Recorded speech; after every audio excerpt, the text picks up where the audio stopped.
மனநல காப்பகம் ஏன் சாம்பலாக மாறியது? தீ ஏன் இவ்வளவு தேர்ந்தெடுக்கப்பட்டதாக இருந்தது? கட்டிடம் அழிக்கப்பட்டது, ஆனால் உண்மையான ஆபத்து மேற்பரப்பிற்கு அடியில், இந்த தளத்தின் அடியில் மறைந்திருந்தது என்று ஏதோ கணேஷுக்கு சொன்னது. ஒரு நிலையான மூச்சை எடுத்து அவர் மின் தூக்கி கதவுகளை திறந்து உள்ளே நுழைந்தார். ஒருவித முன்னறிவிப்பு அவரை மூழ்கடித்தது. மேலும் அறியப்படாதவற்றின் எடையால் அவரது தோல் கூச்சலிட்டது.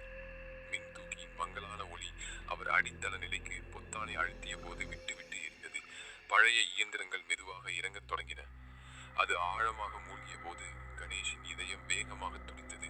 ஒவ்வொரு நொடியும் பதற்றம் அதிகரித்தது. மின்தூக்கி இறுதியாக நின்றதும் கணேஷ் எச்சரிக்கையுடன் வெளியேறினார். அவருக்கு முன்னால் இருந்த தாழ்வாரம் நீண்டு கொண்டே சென்றது.